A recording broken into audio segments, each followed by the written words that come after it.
चलिए आगे बढ़ते हैं अगली बड़ी खबर की ओर। मध्य प्रदेश में ऑक्सीजन मीटर गड़बड़ाया हुआ है। लगातार एक्टिव केस बढ़ने से ये हालात सामने आए हैं। 30 अप्रैल तक 600 मीट्रिक टन ऑक्सीजन की जरूरत है।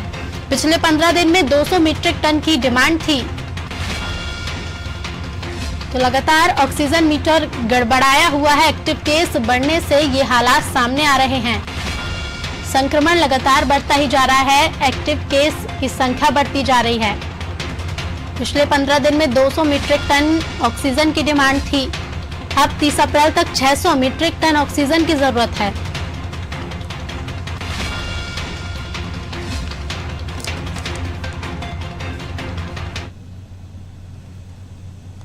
चलिए इसी खबर पर और अधिक जानकारी ले लेते हैं। हमारे साथ हमारे संवाददाता दुष्यंत लगातार बने हुए हैं। दुष्यंत, लगातार एक्टिव केस की संख्या बढ़ती जा रही है और ऑक्सीजन की कमी से देखा जा रहा है कि मरीजों की मौत भी हो रही है।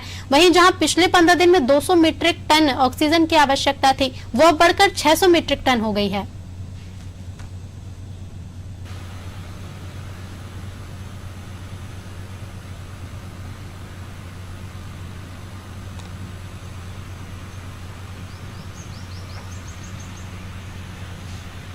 बिल्कुल ऋतु, देखिए जिस तरीके से जो आंकड़ा मध्य प्रदेश में संक्रमितों का बढ़ा है, उससे तो यही कहा जा सकता है कि जिस तरीके से जो ऑक्सीजन की सप्लाई अभी तक की जा रही थी वो 200 टन ऑक्सीजन थी, लेकिन कहीं ना कहीं अब 200 मीट्रिक टन के साथ साथ में अब जो आगामी दिनों के आंकड़ों की बात करें तो आंकड़े जो लगातार बढ़ रहे हैं, उससे यही माना जा रहा है कि जो सरकार का ऑक्सीजन मीटर है वो कहीं ना कहीं गड़बड़ा गया है। क्योंकि जिस तरीके से 200 मीट्रिक टन ऑक्सीजन प्राप्त होने के साथ साथ में ये व्यवस्था थी कि जो मरीज जो निकल कर सामने आ रहे थे उनको ही पूरी ऑक्सीजन नहीं मिल पा रही थी। तो अब ऐसी स्थिति में सरकार की ऑक्सीजन का जो मीटर है, पैरामीटर है, वो बड़ा है और आगामी 30 अप्रैल की अगर बात करें तो आगामी 30 अप्रैल तक मध्य प्रदेश में कहीं ना कहीं 600 मीट्रिक टन की आवश्यकता जो है वो पड़ सकती है और इसी को लेकर विशेष ध्यान जो है वो सरकार ने दिया है। हालांकि जिस तरीके से प्रयास सरकार के हैं, लेकिन सरकार के प्रयास कहीं ना कहीं नाकाफी साबित हो रहे हैं, क्योंकि आंकड़े लगातार जो है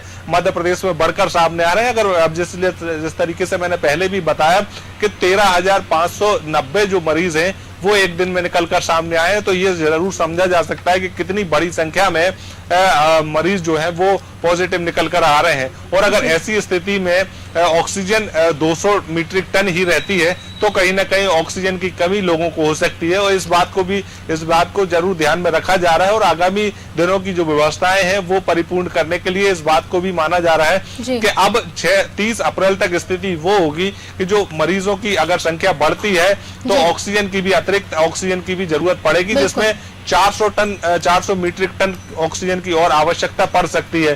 तो ये माना जा रहा है कि 600 मीट्रिक टन आगामी 30 अप्रैल तक मध्य प्रदेश में आपूर्ति अगर हो जाती है तो किसी प्रकार से कोई भी परेशानी जो है मरीजों को नहीं होगी। लेकिन अगर इससे कम होती है तो जिस तरीके से जो लगातार कई विजुअल्स निकलकर सामने आते हैं, कई वीडियोस निकलकर सामने आते हैं, तो वो परेशानी जो है मरीजों को झेलनी पड़ सकती है। हालांकि सरकार के तमाम सारे प्रयास है कि जो बंद पड़े प्लांट हैं उन प्लांटों को एक बार फिर से चालू किया जाए और अगर चालू ये प्लांट हो जाते हैं तो ऑक्सीजन की कमी नहीं होगी। हालांकि एयर लिफ्ट करके भी ऑक्सीजन बुलाई जा रही है और जिस तरीके से रेलवे के रास्ते भी ऑक्सीजन बुलाई जा रही है, तो तमाम सारे प्रयास तो सरकार की तरफ से किए जा रहे हैं, लेकिन सरकार के प्रयास और लोगों में जनजागरण की कमी कहीं ना कहीं देखने को मिल रही है, क्योंकि जो संख्या है संक्रमित मरीजों की वो लगातार बढ़ रही है, जिससे कहीं ना कहीं जो भयावह स्थिति जो है मध्य प्रदेश में बनी हुई है। बिल्कुल दुष्यंत बने रहेगा, आपके पास फिर लौटेंगे। तो मध्य प्रदेश में ऑक्सीजन